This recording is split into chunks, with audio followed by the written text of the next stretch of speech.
에베소서 6장 10절부터 13절의 말씀입니다. 다 찾으신 줄 알고 함께 읽도록 하겠습니다. 끝으로 너희가 주 안에서 그의 임의 능력에 강하여 마귀의 한계를 등이 대적하기 위하여 하나님의 천신 갑주를 입으라. 우리의 씨름은 혈과 육을 상대하는 것이 아니요 통치자들과 권세자들과 이 어둠의 세상 주관자들과 하늘에 있는 악의 영들을 상대함이라. 그러므로 하나님의 천신 갑주를 취하라. 이는 악한 날에 너희가 능히 대적하고 모든 일을 행할 후에 서기 위함이라. 아멘. 마귀를 대적하라라는 그 두 번째 시간을 갖도록 하겠습니다. 그래서 이 두 번째 시간에 들어가기 전에 지난 시간에 했던 말씀들을 살짝 다시 한번 복습을 하고 오늘 본문의 말씀으로 넘어가도록 하겠습니다. 제가 에베소서는 크게 세 단락으로 나누어질 수 있다라고 제가 여러분들에게 말씀을 드렸죠. 그래서 1장부터 3장까지는 바로 교리 부분에 대해서 다루었습니다. 그리고 4장부터 5장, 그리고 우리가 그 오랜 시간 동안 함께 은혜를 나누었던 6장 9절까지의 말씀이 있어서 신자된 자들의 삶이 어떠한 자의 삶을 살아야 하는지에 대해서 우리가 함께 나누었습니다. 그리고 6장 10절부터 이 에베소서 마지막 장까지 바로 그 신자된 삶은 혈과 육에 관한 싸움, 즉 사람과 인간 세상과의 싸움이 아니라 바로 초월적인 싸움, 영적인 싸움이다라는 것을 밝혀 주었습니다. 그러면 왜 이 사도가 처음부터 우리들에게 이와 같이 전신갑주를 입고 너희들은 이와 같은 삶을 살아라라고 말씀하지 아니하시고 이렇게 교리적인 부분들을 설명하고 그리고 신자의 삶이 어떠한 자의 삶을 살아야 되며 그리고 왜 우리가 전신갑주가 필요한지 이 후반부에 설명한 이유가 바로 무엇이다라고 했습니까? 바로 군인이 전쟁을 하기 위해서 훈련받는 것, 총을 쏴는 것, 훈련을 받는 것도 물론 중요하지만 그가 싸워야 될 대상이 누구인지에 대한 정신교육이 되어 있지 않으면 그 싸움은 금방 나태해지고 싸움에 대한 목적과 이유를 잃어버리기 때문에 그 전쟁을 할 수 없는 전쟁이 되더라라고 말씀을 드렸습니다. 그래서 우리 하나님께서도 우리들에게 이처럼 왜 우리가 하나님의 말씀, 하나님의 교리를 붙들어야 하는지에 대해서 하나님께서는 충분히 우리들이 이해할 수 있게끔 설명하여 놓으시고 그리고 난 다음에 하나님의 이 모든 일들을 너희가 하기 위해서는 반드시 하나님의 전신갑주를 입어야 한다라고 말씀을 드렸습니다. 즉 에베소서 1장부터 6장 9절까지의 말씀을 하나님께서 쭉 나열하면서 과연 이와 같은 삶을 너희가 살 수 있느냐 너희의 자신을 한번 비추어서 보아라라고 하나님께서 말씀하신 거예요. 너희들은 불가능하다는 것입니다. 그러니까 나를 의지해야 된다라는 그와 같은 결론으로 나오게 되는 것입니다. 그래서 1장에서도 처음부터 우리가 무엇을 향하여서 의도적으로 있는 사람들인지에 대해서 바로 에베소서는 그와 같은 것들을 밝혀내고 있습니다. 그리고 신앙의 여정들을 통해서 우리가 바로 걸어가야 될 것은 거룩하고 흠 없는 자로 그것이 우리의 목표 지점이며 우리는 그것을 향하여서 달려가는 자다라고 말씀을 드렸습니다. 그리고 그 목표 지점을 향하여서 우리가 싸워야 할 것들이 과연 무엇인지에 대해서 쭉 나열되어 있습니다. 그리고 5장에 대해서는 술 취함이 대표되는 방탕하는 삶에 대해서 바로 경고와 성령 충만한 자에 대한 공고를 하나님께서 기록하여 놓고 계십니다. 그래서 그 부분은 세 단락으로 나눌 수가 있죠. 첫 번째 무엇입니까? 부부의 관계였습니다. 두 번째 부모와 자식의 관계였습니다. 그리고 종과 상전의 관계였죠. 그런데 전부 다 세 가지가 공통적으로 우리에게 주어진 것이 무엇이었습니까? 전부 다 죽게 하라라는 이와 같은 말씀에 공통점이 있더라라는 것입니다. 그런데 인간의 본시 제가 새벽기도 때도 자꾸 계속해서 말씀을 드리는 것처럼 이 만물보다 심히 부패한 것이 인간의 마음이기에 이처럼 하나님께 하듯 할 수가 없습니다. 이 모든 사람들은 전부 다 자기의 자신을 위하여서 자기를 주인 삼아서 자기에게 하는 것은 얼마든지 할 수 있어요. 그러나 우리 하나님께서 요구하시는 것은 내가 아니에요. 내가 희생을 당함으로 남이 살아나는 삶의 원리를 우리 하나님께서 우리들에게 가르쳐 주시고 그 삶의 원리가 어떠한 것인지를 바로 예수 그리스도의 십자가를 통하여서 우리들에게 친히 보여주신 것입니다. 그래서 바로 우리가 읽었던 에베소 6장 10절에서 그 하나님의 전신갑주가 우리에게는 그래서 필요하다라고 말씀을 드렸습니다. 그리고 우리가 지난 시간에 그 악에 대한 세력이 무엇인지에 대해서 함께 은혜를 나누었죠. 그래서 이 악이라는 것이 바로 이혼론적인 관념에 있어서 많은 사람들이 이 마귀, 사탄의 존재와 하나님의 존재가 동등한 위치에 있다라고 여러분들 생각을 하고 있는데, 여러분들 마귀는 하나님께서 어떤 목적과 뜻을 이루시기 위하여서 둔 하나의 피조물에 불과한 것입니다.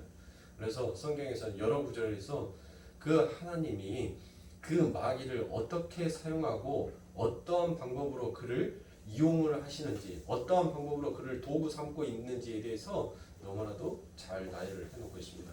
오늘은 그와 같은 그 부분들을 성경 말씀들을 통해서 함께 찾아볼 것입니다. 그래서 이 마귀는 반드시 하나님께서 그와 같은 모든 하나님의 일하심이 다 끝나고 나면 그는 반드시 멸망당할 것이다 라는 것을 제가 에스겔의 말씀을 통해서 여러분들에게 함께 읽어드렸습니다. 그래서 이처럼 하나님께서 마귀를 무장 해제시켜버리시고 더 이상 그 마귀가 우리를 구속할 수가 없는 자로 만들어 놓았다라는 것입니다. 그래서 로마서 6장 14절에 바울이 성도들에게 이제는 제가 너희를 주관치 못하리라 라고 이렇게 말을 하고 있습니다. 그렇게 구원받기 전에 모든 인간들은 어느 아래에서 지배를 받았어요? 죄 아래에서 전부 다 지배를 받은 자입니다. 그렇게 하나님에 의해서 자기의 소유물이 뺏겼잖아요. 자기의 색깔이 뺏겼단 말이에요. 그러니까 마귀는 더욱더 무장을 하고 자기의 소유물들을 지키려고 합니다. 그것이 바로 타락한 인간들을 말하는 것입니다. 그때 더 강한 분들이 그 강한 자를 결박하고 그 색깔을 늑탈해 버리는 것이 바로 그것을 우리가 성경에서 구원이더라라고 얘기를 합니다. 누가복음 11장 21절부터 22절에 보면 강한 자가 무장을 하고 자기 집을 지킬 때에는 그 소유가 안전하되 더 강한 자가 와서 저를 이길 때는 저의 믿던 무장을 빼앗고 저의 재물을 나누느니라라고 말씀합니다. 요한일서 5장 19절에 보면 또 아는 것은 우리는 하나님께 속하고 온 세상은 악한 자 안에서 처한 것이며 라고 되어 있습니다. 요한일서 5장 19절의 말씀을 표준 새 번역의 말씀으로 여러분들에게 읽어드리겠습니다. 우리가 하나님에게서 났다는 것은 우리는 압니다. 그런데 온 세상은 악마의 세력 아래 놓여 있습니다 라고 이와 같이 해석이 되어 있습니다. 그래서 하나님께 택함을 받지 못한 모든 인류는 이 세상의 신의 대리자요 심부름꾼들로 전락해 버리고 말았습니다. 인간들은 전부 다 마귀와 마귀의 세력에 의해서 조종당하고 있고 그들은 종으로 살아가고 있는 것입니다. 그렇게 우리가 싸워야 하는 대적들은 이 땅의 인간들의 혈과 육이 아닌 영적인 존재 마귀와 그 세력들이다라는 것을 우리는 성경을 통해서 익히 알고 있는 것입니다. 그런데 인간들이 이 보여지는 세상을 보고 이 나타난 현상들을 보고 여기를 마치 지상 천국을 만들자라고 이야기를 하는 것은 그건 마귀의 세력, 마귀가 어떠한 존재인지 너무나도 그 마귀를 얕잡아 보고 있고 그 마귀에 대해서 무지한 행동이다라는 것을 우리는 알 수 있는 것입니다. 우리가 영적 전투의 현장을 바로 인식하지 못하고 우리에게 나타나는 현상만을 바라보는 것을 바로 그것을 마귀에게 속고 있다라고 얘기를 합니다. 우리는 영적 존재인 마귀와 싸우고 있는 것입니다. 그 마귀는 아직까지 엄청난 파워를 지니고 있어요. 그래서 바울은 그를 가리켜서 세상의 신이다라고 이야기를 합니다. 고린도후서 4장 4절에 보면 그 중에 이 세상 신이 믿지 아니하는 자들의 마음을 혼미케 하여 그리스도의 영광의 복음의 광채가 비치지 못하게 함이니 그리스도는 하나님의 형상이니라라고 말씀합니다. 자, 이 바울만 이 마귀를 세상 신이다라고 얘기를 하는 것이 아니라 여러분들 우리 예수님께서도 그 마귀를 가리켜서 뭘 하라고 얘기합니까? 마태복음 12장 29절에 보면 우리 예수님께서도 그 마귀를 가리켜서 강한 자다라고 얘기를 합니다. 강한 자. 베드로 사도도 여러분들 그 첫 번째 서신에서 그 마귀를 가리켜서 뭐라고 얘기합니까?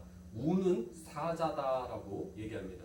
그리고 또 우리가 함께 은혜를 나누고 있는 이 에베소서 2장 2절에서도 공중 권세 잡은 자라고 이렇게 성경은 표현을 하고 있습니다. 자, 그러면 여러분들 베드로 사도가 왜 마귀를 우는 사자다라고 이렇게 표현을 합니까? 여러분들 사자가 우는 거 보셨어요? 지금 이 베드로 사도가 이 사자를 나타내서 얘기를 한다는 것은 이 고대 당시에 가장 강한 동물, 그리고 가장 인간이 두려워하는 동물이 바로 사자였어요. 그래서 그때 시대에서 가장 무서운 동물을 상징하는 것이 사자였기에 지금 마귀를 그와 같은 사자와 똑같다라고 그렇게 표현을 하고 있는 것입니다. 그래서 사도는 그 마귀를 정사와 권세, 이 어둠의 세상 주관자들, 그리고 하늘에 있는 악한 영이다라고 이야기합니다.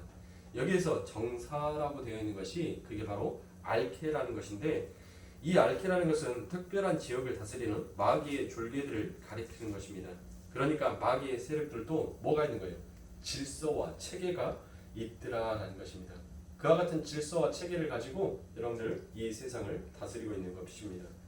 그리고 권세라고 되어 있는 것이 바로 엑수시아입니다. 엑수시아. 이 엑수시아라는 것은 정치적이며 물질적인 면에서가 아닌 철학과 사상과 물질, 만능주의와 같은 문화 속에서 체계를 갖고 영향력을 발휘하는 힘을 말하는 것입니다. 이 정사와 권세는 하늘나라에도 동일하게 존재합니다. 에베소서 1장 21절에 보면 모든 정사와 권세와 능력과 주관하는 자와 이 세상뿐 아니라 오는 세상에 일컫는 모든 이름 위에 뛰어나게 하시고라고 되어 있죠. 그러니까 하늘에도 정사와 권세라는 천사들이 있다라는 것입니다. 그 하늘의 정사와 권세들이 하나님의 보좌에 둘려 있는 것처럼 지금 이 마귀도 그 마귀를 따르고 있는 그 세력들에 의해서 둘려 있더라라는 것을 지금 이 사도가 이 정사와 권세를 가지고 그 마귀의 존재성이 어떠한 존재인지를 지금 설명을 하고 있는 거예요. 그러니까 마귀는 여러분들 이 세상 가운데 있어서 여러분들 이 인류가 만들어지기 전에 하나님께서 우주 만물을 창조하시기 전에 먼저 만들어지는 것이 누구입니까? 그게 천사였어요. 천사. 근데 그 천사가 여러분들 하나님의 물론 뜻과 계획이 있으셔서 그 천사에게 악한 마음이 들어가도록 내버려 두셨겠지만 여러분들 그 천사는 이 인류가 시작되는 그 시점부터 시작해서 이 인류가 끝마쳐지는 그 시점까지 여러분들 뭐만 연구한 줄 아세요? 그 엄청난 시간 동안에 뭐만 이 마귀가 연구를 하냐면 절대 하나님에게 선택받은 백성이 하나님을 바라보고 갈 수 없게끔 하는 방법이 무엇이 있을까만 연구하는 게 그게 마귀였어요. 어떻게 당하냐고요, 여러분들. 우리가 기껏 살아봐야 우리는 100년 삽니다. 그런데 그 마귀는 이 지구가 이 지구를 과학자들이 수십억 년이다라고 하는데 그래요. 그러면 현세의 과학에 맞춰서 똑같이 말을 해보자고요. 그 마귀는 수십억 년 동안 그 하나님 앞에 선택받은 백성들이 그 하나님을 바라보지 못하게끔 그 하나님 앞에 영광을 돌리지 못하게끔 그거 하나만 연구를 했어요. 그거 하나만 고민을 했단 말이에요. 그런 자를 우리가 어떻게 당합니까? 그래서 우리는 당할 수가 없는 거예요.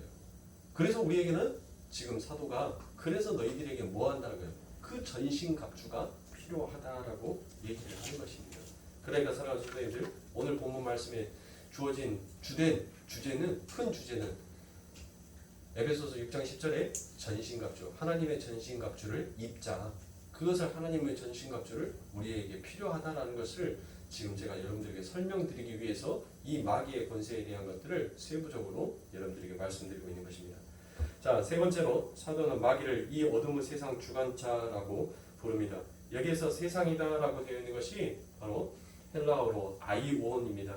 이 아이온이라는 것은 특별한 의미가 함축되어 있는 말입니다. 이 말은 즉 어떤 말이냐면 하나님의 지배 밖에 있는 세상 또는 하나님께 복종하지 아니하는 세계를 나타낼 때 바로 세상 아이온이다라고 쓰더라는 것입니다. 자, 그러면 이 어둠 속에 있는 사람들이 과연 이 어둠 속에서 어떤 짓을 하면서 살아가는지 한번 보도록 하겠습니다. 에베소서 4장 17절부터 19절에 보면 그 어둠에 속해 있는 사람들이 이 세상 가운데에서 어떠한 행동들을 하고 사는지 기록이 되어 있습니다. 그러므로 내가 이것을 말하며 주 안에서 증거하노니 이제부터는 이방인이 그 마음에 험악한 것으로 행한 같이 너희는 행하지 말라. 저희 총명이 어두워지고 저희 가운데 있는 무지함과 저희 마음이 굳어짐으로 말미암아 하나님의 생명에서 떠나 있도다.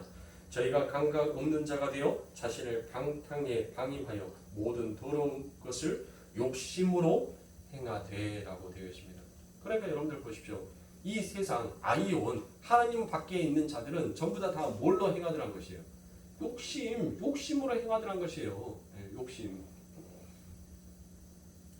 그들은 총명이 어두워져서 이렇게 자기의 욕심만을 자기만을 위해서 사는 자다라는 것을 성경은 명백히 밝히고 있습니다. 그러면 아버지 하나님 앞에 그 성령의 영, 지혜의 영을 받은 자는 어떻게 살아가요? 자기를 희생시키는 역할을 살죠. 그러니까 세상과 반대로 살아가는 거예요. 그러니까 세상은 원리와 반대로 살아가니까 우리는 뭐 할 수밖에 없어요? 탄식이 나올 수밖에 없는 거예요. 자꾸 나는 내 욕심에 맞춰서 살고 싶어요. 내 욕망에 맞춰서 살고 싶어요. 그런데 성령이 그 길을 가지 못하게 하는 거예요. 못 가게 하는 거라니까요. 그러니까 여러분들 뭐합니까? 내 마음속에서 뭐가 나오는 거예요? 탄식의 소리가 나올 수밖에 없는 것입니다. 그러니까 여러분들 우리가 새벽기도 때 잠언서의 말씀이랑 지금 모든 성경에 기록되어 있는 말씀들이 지금 누구에게 포커스가 되어 있습니까? 예수에게 포커스가 되어 있죠. 예수에게 중심이 되어 있는 거예요. 그러니까 그와 같은 예수로 성경을 풀어서 우리가 보면 인간의 행위가 얼마나 악하고 추악한 것인지가 명명백백 드러나게 되는 것입니다. 그런데 거기에다가 우리가 뭐 착하게 살자, 율법을 지키자, 신율주의자라 해서 그래 우리 예수님께서 여기까지는 지켜주셨으니까 그래 우리 예수님께서 우리들에게 말씀하신 그 지상 명령 그 명령을 우리는 지켜서 준행해서 가자. 여러분들 우리가 지킬 수 있는 명령이었다면 우리가 지킬 수 있는 법이었다면 우리 예수님께서 이 땅에 오실 필요가 없었어요. 우리가 지킬 수 없으니까 지키지 못하니까 우리 예수님께서 오신 거예요. 그런데 이 신율주의자들이 또 뭐합니까? 또 지키자래요. 네? 하나님을 사랑하고 내 이웃을 사랑하라는 그 말을 또 지키재요. 너희는 사마리아 땅 끝까지 가서 온 유대와 예루살렘과 사마리아 땅 끝까지 가서 내 증인이 되라라는 그와 같은 말씀으로 또 지키자라고 가더란 거예요. 여러분들 그것을 우리가 지킬 수 있을 것 같으면 우리 예수님께서 뭐 하려고 성령을 보내주십니까? 그냥 예수님께서 다 이루어놓고 예수님께서 그렇게 딱 해놓고 가버리시면 그걸로 끝이지. 왜 내가 가고 난 다음에 그 성령을 그 하나님께서 뭐가 그렇게 급하시다고? 우리 예수님께서 올라가시자 마시자 오순절 마가의 다락방에 느닷없이 성령이 임하여서 그 성령의 불이 지금까지도 우리를 인도하고 이끌고 있는 거예요. 그런데 이놈의 어리석은 사람들이 미련한 자들이 또 그것을 지키세요. 지키세요. 그럼 지켜. 한 가지라도 어기지 말고 전부 다 지키시라니까요. 내 마음속에서 내가 형제를 미워하는 것은 뭐라고 했습니까? 살인이다라고 했어요. 살인이다라고. 그 요한서에 나오지 않습니까? 그러면 나는 이 땅을 살아가면서 이제 내 형제를 미워해서는 안 돼요. 어느 누구도 미워해서는 안 돼요. 전부 다 우리는 뭐만 행하고 가야 돼요? 사랑만 행하고 가야지. 그래야지 우리는 율법을 지키는 자예요. 그래야지 우리는 그 신명기의 말씀 속에서 우리는 복을 받을 수 있는 자예요. 그럼 우리가 진짜로 여러분들 내가 아침에 눈 뜰 때부터 시작해서 여러분들 눈 감을 때까지 내 형제를 미워하지 않냐고 살아갈 수 있는 자신이 있으시면 제가 박수 쳐드리겠습니다. 없어요. 강단에 서서 말씀하고 있는 저부터도 못해요. 그래서 저는 십자가만 붙들립니다. 하나님 나 못해요. 하나님 나 할 수 없어요. 그래서 우리들에게 성령을 주신 거예요. 그러니까 거기에다 대놓고 무슨 말이 또 필요하냐고요. 필요 없죠. 그렇죠? 우리가 이루어질 것 같으면 우리 예수님께서 오실 필요도 없고 우리가 또 예수님 이후에 예수님께서 승천하시고 난 이후에 우리 예수님께서 명령해 놓으신 그 지상의 대명령들을 우리가 지키고 이행하고 갈 수 있다면 굳이 성령을 이 땅에 보내실 필요가 없더라는 것이에요. 그런데 우리가 못한다는 것을 하늘은 이미 알고 있어요. 우리 아버지는 알고 계신단 말이에요. 그래서 우리는 한순간도 그 성령의 도우심 없이는, 그 성령의 손길 없이는 우리는 살 수 없는 자다라는 것입니다. 자, 네 번째로 사도는 마귀의 세력을 하늘에 있는 악한 영들이라고 얘기를 합니다. 좀 더 정확한 번역은 하늘에 있는 악의 영적 군대다라고 해도 됩니다. 여기에서 하늘이라는 것은 하나님을 대적하는 악은 우리가 가시적으로 볼 수 있는 이 지상의 현상만이 아닌 보다 초월적이며 영적인 것이라는 것을 의미하고 있는 것입니다. 바로 그 마귀의 권세와 대담성은 실로 엄청나다라고 할 수 있습니다. 그 마귀는 하나님의 아들까지도 뭐 했습니까? 공격을 합니다. 그리고 구약의 위대한 성도들과 족장들도 수시로 마귀의 괴계에 패하였던 것을 우리는 성경을 통하여서 알 수 있습니다. 그 정도로 마귀는 강한 힘을 가지고 있습니다. 그러나 우리가 알아야 할 것은 그 엄청난 마귀의 힘도 하나님의 권위 아래에 있다는 것을 우리는 반드시 잊지 말아야 합니다. 그래서 우리가 욥기에서도 보았듯이 그 사탄은 하나님의 허락 없이는 성도를 건드릴 수가 없는 것입니다. 누가복음 22장 31절부터 32절의 말씀입니다. 시몬아 시몬아 보라 사단이 밀가 부르듯 하려고 너희를 청구하였으나 그러나 내가 너희를 위하여 내 믿음이 떨어지지 않기를 기도하였노니 너는 돌이킨 후에 내 형제를 굳게 하라라고 얘기합니다. 자, 여러분들 뭐라고 합니까? 누가복음 22장에서 그 사탄이 밀가 부르듯이 여러분들 그렇게 하나님 앞에 말을 했어요. 공격을 했단 말이에요. 근데 하나님께서 뭐라고 합니까? 오히려 하나님께서 허락 안 하고 기도를 해버리십니다. 너에게 더 이상 흔들리지 아니하는 굳건한 믿음이 너희들에게 들어갈 것이다. 그러니까 여러분들 보세요. 이 이혼주의자들이 말하는 그 악의 세력이 하나님과 동등하다라고 얘기하는 것이 여러분들 명명백백 증거가 되죠. 하나님께서 허락하시지 아니하시니까 마귀가 더 이상 그 어떤 것도 하지 못하더라라는 것입니다. 그런데 왜 이와 같이 하나님께서는 엄청난 파워, 엄청난 힘을 가지고 계시면서도 왜 단칼에 없애버리지 않으시고 가만히 두시는지 여러분들 이처럼 성경을 읽을 때 또 우리들의 삶 가운데 이와 같은 의문점이 들 것입니다. 바로 그 사탄의 세력이 우리 성도들의 양육에 꼭 필요하다는 것을 우리는 알아야 하는 것입니다. 계시록 12장 13절부터 14절에 보면 용이 자기가 땅으로 내어 쫓긴 것을 보고 남자를 낳은 여자를 핍박한지라 그 여자가 큰 독수리의 두 날개를 받아 광야 자기 곳으로 날아가 거기서 그 낮에 낯을 피하여 한 때와 두 때와 반 때를 양육받음에라고 되어 있습니다. 자, 여러분들 보세요. 하나님께서 이 사탄을 지금 뭘로 이용하고 계십니까? 하나님의 백성, 하나님의 성도를 지금 성장시키기 위하여서, 그렇죠? 에베소서 1장 3절인가요? 에베소서 1장 3절에 우리를 거룩하고 흠 없는 자로 만들어 가시기 위하여서 지금 이 사탄을 여러분들 하나님께서는 도구로 삼고 있는 것이에요. 그렇죠? 자, 요한계시록 12장 13절에 보면 이 사탄이 교회를 뭐 하더라라고 되어 있습니까? 핍박하더라라고 되어 있어요. 그런데 그 다음 구절 14절에서는 뭐라고 나오냐면 한때, 두때, 반때 양육하더라라고 되어 있죠. 그러니까 하나님께서는 지금 이 사탄을 도구 삼아서 하나님의 백성들을 훈련시키고 성장시키고 있다는 것을 우리는 알 수 있는 것입니다.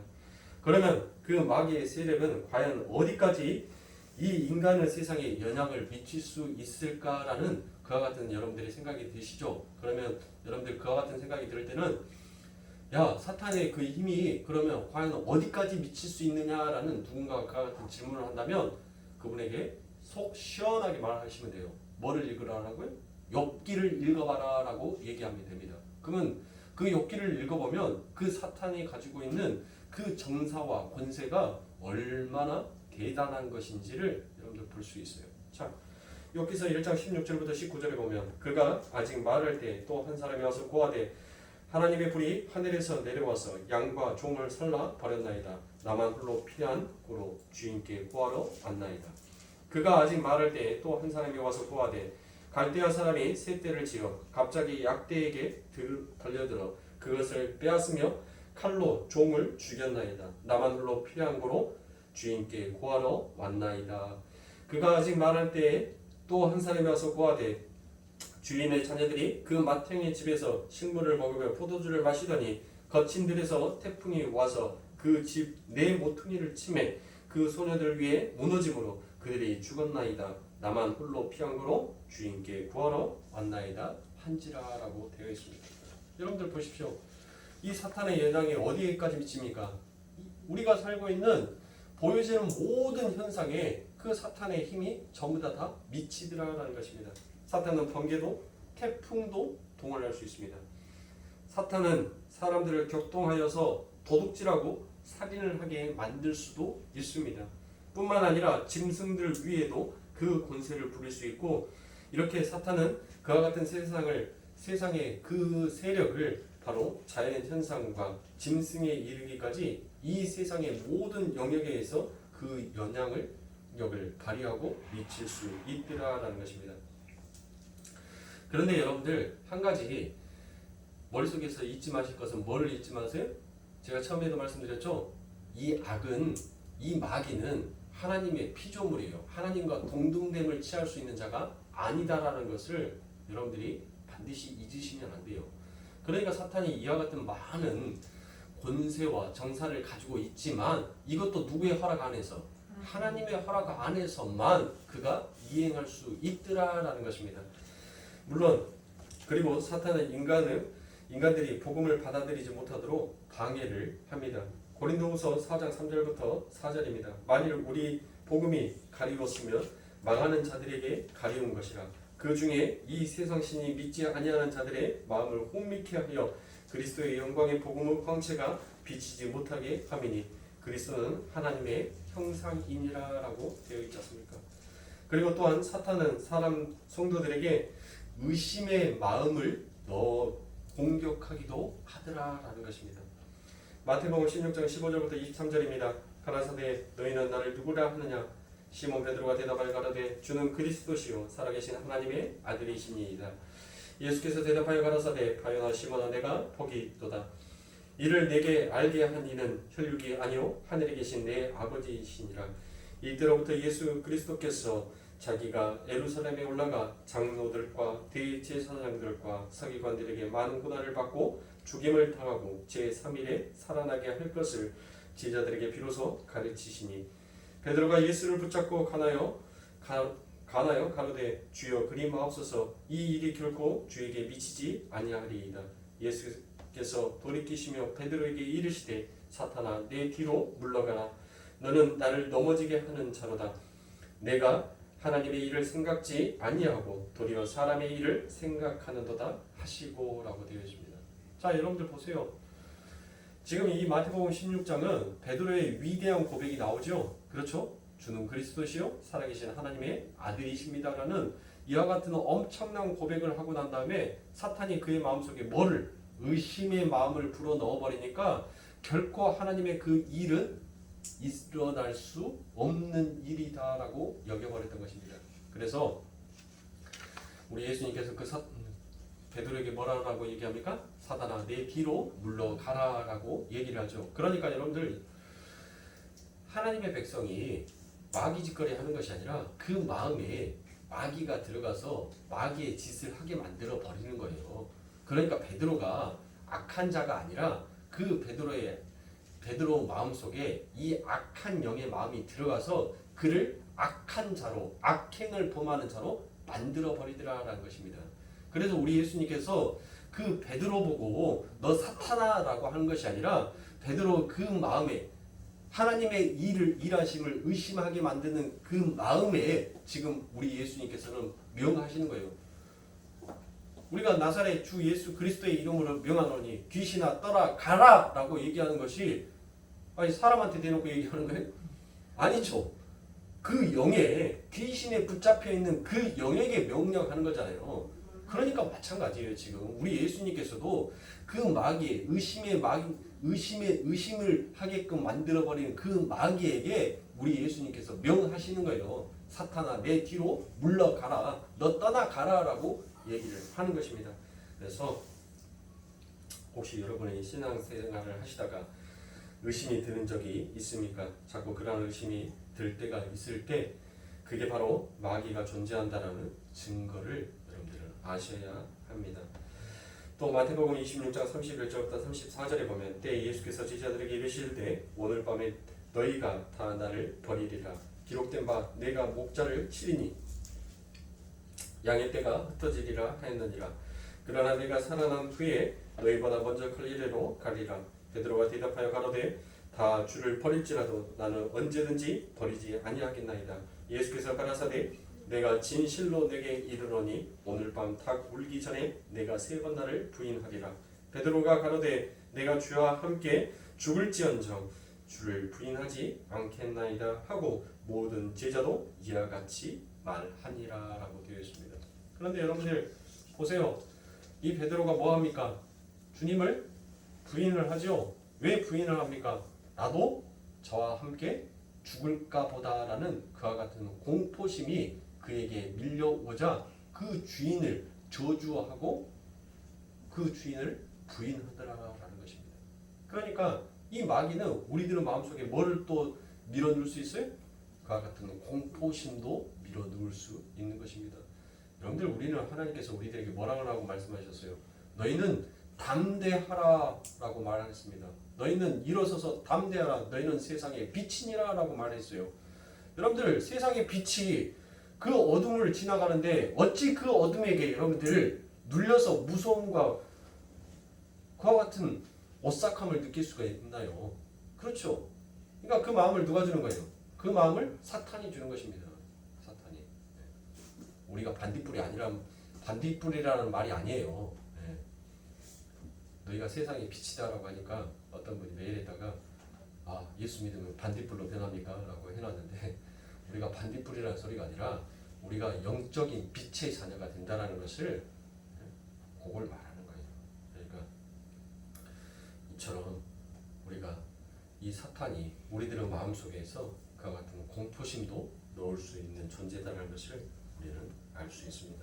그래서 여러분들의 삶은 하나님이 책임져 주십니다. 그것을 알면서도 두려워하고 공포로 있다는 것은 마귀가 여러분을 미혹하고 있는 증거다라는 것을 여러분들은 발견하셔야 됩니다.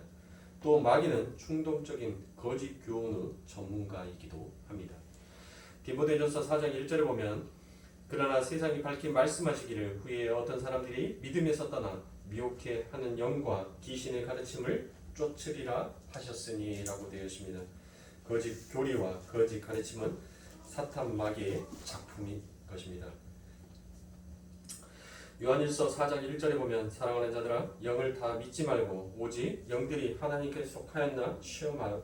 많은 거짓 선지자가 세상에 나왔음이니라 라고 말합니다.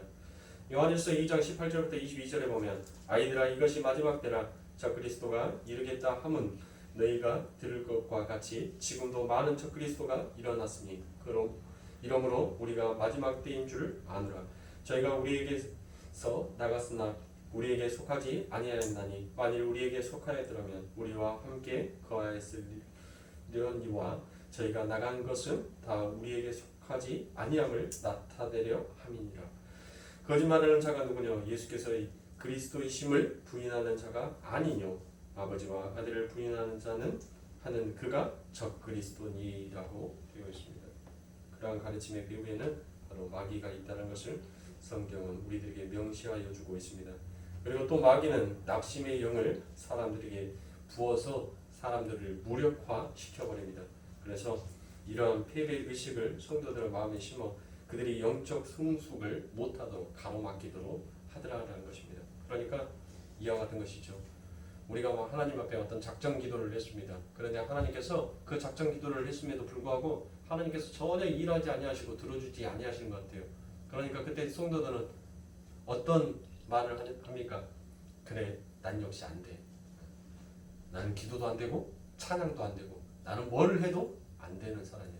그러니까 지금부터 내 마음대로 살아버리자 라고 여러분들 그와 같은 생각과 그와 같은 마음을 주는 것이 바로 사탄이 주더라라는 것을 여러분들이 직시하고 그때 여러분들의 마음을 하나님께로 돌이켜야 하는 것입니다. 자, 그리고 마귀는 성도를 교만에 빠뜨리기도 합니다. 인간은 그 교만을 부채질하는 마귀의 속삭임에 넘어가 버렸습니다. 다윗도 사탄은 미혹에 빠져 하나님 앞에서 교만을 떨다가 혼난 적이 있습니다. 그렇죠? 역대상 21장 1절과 2절의 말씀입니다. 사탄이 일어나 이스라엘을 대적하고 다윗을 격동하여 이스라엘을 계수하게 하리니 다윗이 요압과 백성의 두목에게 이르되 너희는 가서 브엘세바르부터 단까지 이스라엘을 계수하고 돌아와서 내게 구하여 그 수요를 알게 하라라고 얘기합니다. 자, 하나님께서 이 다윗에게 뭐 하지 말라 했어요? 인구조사하지 말라 했습니다. 너 인구조사하지 마라고 얘기했어요. 그 수요를 세지 말라 했어요.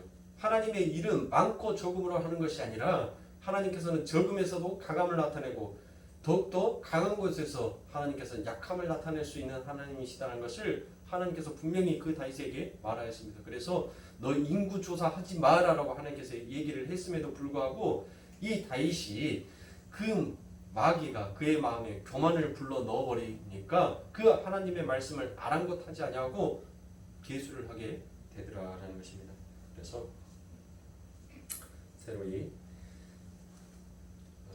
그래서 사탄은 다윗의 승리를 타고 들어와서 나를 자랑해봐, 너의 승리를 계수해봐라고 이렇게 꼬드기고 그렇게 하나님의 사람 다윗도 그 교만의 미혹을 당해내지 못하더라라는 것입니다. 그래서 디모데전서 3장 6절에 보면 새로 입교한 자도 말지니 교만하여져서 마귀를 정죄하는 그 정죄로 빠질까 함이요라고 되어 있습니다. 그러니까 어떤 말이냐면 새로 이 신앙생활을 시작한 사람에게 어떤 직분을 주지 말라는 사도 바울의 경고인 것입니다. 그것이 그들의 금방 교만해져서 마귀의 정죄에 빠지게 된 것이기 때문이다라고 얘기합니다. 이렇게 마귀는 교만으로 사람을 미혹합니다. 자, 그리고 마귀는 질병으로도 우리를 괴롭힐 수도 있습니다. 그러니까 여러분들 이초저고 베레아파처럼 여러분들 모든 질병이 귀신의 짓이다라고 지금 이야기하는 것이 아닙니다. 모든 질병에는 바로 원인이 있더라라는 것입니다. 그러나 사탄이 그 원인이 되는 병도 있는 것입니다. 누가복음 13장 11절부터 16절에 보면 18년 동안을 귀신 들려 앓으며 꼬부라져 조금도 펴지 못하는 한 여자가 있더라. 예수께서 보시고 불러 이르시되 여자여 내게 내 병에서 놓으라 하시고 안수하심에 여자가 곧 펴고 하나님께 영광을 돌리는지라. 해당장에 예수께서 안식일에 병 고치는 것을 분내어 무리에게 이르되 일할 날이 엿새가 있으니 그 동안에 와서 고침을 받을 것이요 안식일에는 말 것이니라 하거늘 주께서 대답하여 가라사대 외식하는 자들아 너희가 각각 안식일에 자기의 소나 낙이나 마구에서 풀어내어 이끌어 가서 물을 먹이지 아니하느냐. 그러면 18년 동안 사탄에게 매임받은 이 아브라함의 딸을 안식일에 이 매임에서 푸는 것이 합당치 아니하냐라고 되어 있습니다. 자, 여러분들 보십시오. 우리 예수님께서 누구에게 매였다라고 얘기를 해요? 사탄에게 매였다라고 얘기를 하죠. 그러니까 지금 하나님께서는 무엇을 우리들에게 설명하고 있는 것이에요? 여러분들 지금 제가 어떤 것을 지금 설명하고 있기에 제가 이처럼 계속 마귀가 우리를 어떠한 마음으로서 유혹하고 우리를 어떻게 넘어뜨리려고 하는지에 대해서 여러분들 제가 지금 대주제를 뭘로 갖고 지금 이야기를 하고 있죠? 전신갑주라는 것을 이야기하고 있죠. 그러니까 우리는 이 사탄을 능히 이겨낼 수 있는 재간이 없어요. 여러분들 우리의 몸을 쳐서라도 우리의 질병을 우리에게 병을 줘서라도 뭐가 끊어내려고 하는 것입니까? 그 하나님과의 관계성을 끊어내려고 하는 것이 그게 사탄의 계략이더라라는 것입니다. 그런데 우리 하나님께서는 당신의 백성은 뭐 하십니까? 끝까지 책임지시고 우리 하나님께서는 그 사망과 죄와 사망의 그 법에서 결국 우리를 해방시켜 내실 분은 우리 하나님밖에 없더라라는 것을 지금 누가복음 13장에서 이야기하는 거예요. 뭐 베리아파처럼 여러분들 뭐 끈떡하면 뭐 감기가 들린 것도 귀신 짓이다. 기침하는 것도 귀신 짓이다. 예, 밥 먹다가 밥태기 흘린 것도 귀신이 거렁뱅이 귀신이 들려갖고 거렁뱅이처럼 먹다 보니까 밥태기 흘린다. 전부 다 귀신을 했다가 다 싸잡아 해요. 사람이 잠을 안 자고 잠자야 될 시간에 잠을 안 자고 하면은 귀신 들려갖고 귀신이 잠 못 자게 해서 잠을 안 잔다고. 여러분들 낮잠 3-4시간 자보세요. 밤에 잠 제대로 잤나? 낮에 잠잔 거는 일할 시간에 잠잔다고. 저 게으른 귀신이 들어가서 간다고. 그러니까 여러분들 이 이단에 빠지는 자들을 보면 저는 그 사람들이 더 존경스러워요. 그 초등학생들도 야 귀가 열려 있으면 니들이 하는 그 교리 말씀 들어보면 이거 아니다. 이거 뭔가 좀 이상하다라고 고개를 좌우로 절레절레 흔들 것 같은데 그것을 믿고 신봉하는 너희들은 참 도대체 누구냐는 거예요. 누구냐. 그러니까 여러분들 보세요. 이 마귀의 힘이 인간을 미혹하는 그 힘이 얼마나 크냐는 거예요. 그들의 눈과 귀를 가려버리니까 그 거짓 증거가 그 적그리스도가 자기의 그리스도인 줄 알고 그렇게 열심을 내서 하지 않습니까? 사랑하는 성도님들, 우리는 이 마귀의 힘을 당해낼 수가 없어요. 그래서 사도는 그래서 우리가 하나님의 전신갑주를 입자라고 얘기를 하는 거예요. 그 하나님만을 바라보자라고 이야기하는 것입니다. 사랑하는 성도님들, 우리가 치르고 있는 이 영적 싸움, 마귀를 대적하라는 이 에베소서의 그 주제의 말씀처럼 여러분들 그 마귀는 그렇게 호락호락한 존재가 아니에요. 우리는 우리들의 삶 가운데 있어서 매 순간 영적 싸움을 하고 있는 것입니다. 그런데 아니무사하게 신앙생활을 하고 낙관주의자로 나태주의자로 그렇게 신앙생활을 하는 자가 어찌 사탄을 이길 수가 있으며 그 자가 어찌 하나님의 이름을 영화롭게 할 수 있겠습니까? 사랑하는 성도님들, 우리는 오직 그 사탄을 무장해제시켜 버리신 그 예수만 의지하고 가는 거예요. 우리는 히브리서 12장 2절의 말씀처럼 예수를 바라보자. 우리는 그 예수만 바라보고 가는 거예요. 그게 우리를 미혹해 하고 우리를 그 하나님의 사랑에서 끊으려고 하는 그 사탄 마귀를 이길 수 있는 길인 것입니다. 사랑하는 성도님들, 그 길밖에 없어요. 그래서 우리 사도 바울이 이처럼 하나님을 의지하는 자는 뭐라고 말합니까? 이 세상에 어떤 것이 그 하나님의 사랑에서 끊을 수 있느냐? 적신이냐? 칼날이냐? 도대체 뭘로 그 하나님의 사랑을 끊을 수 있단 말이드냐? 없다란 거예요. 없다. 하나님의 그 사랑. 응? 그러니까 여러분들, 우리는 그 하나님을 바라보고 가야 돼요. 그 하나님의 엄청난 사랑. 여전히 내가 죄인임에도 불구하고 내가 구원을 받았음에도 죄와 사망의 법에서 머물러 있기를 더 즐기하는 이와 같은 하나님과 전혀 반대되는 역적의 삶을 살아가고 있는, 그런데도 우리 하나님은 우리를 향하여서 내 아들, 내 딸, 아빠가 사랑한다라는 그와 같은 사랑의 외침을 우리들에게 날마다 전달하고 있는 것입니다. 그러니 사랑하는 성도님들, 그만 부요자는 웁니다라는 그와 같은 얘기 집어치우시고 그냥 여러분들 우리 하나님 믿고 의지하세요. 고만 우리 하나님 마음 아프게 하자고요. 하나님 우리들에게 못할 거 시키는 것도 아니지 않습니까? 그냥 자기만 바라보래요. 자기만 봐달래요. 야, 네 눈, 그 눈 뜨고 나 보는 거 그것도 힘드니? 나만 봐. 나만 보고 가는 거 그것도 힘들어? 라고 지금 우리들에게 묻는다면 우리는 무슨 변명을 할 수 있겠습니까? 그러니 여러분들의 삶 가운데 있어서 여러분들의 신앙의 예정 속에서 이처럼 예수만 의지하면서 여러분들의 신앙의 그 여정, 우리들의 그 달려갈 목표 지점을 향하여서 달려가시는 정말 귀하고 복된 아버지 하나님의 성도로 성장해 나아가시는 우리 성도님들이 되시길 주님의 이름으로 축원합니다. 기도하겠습니다.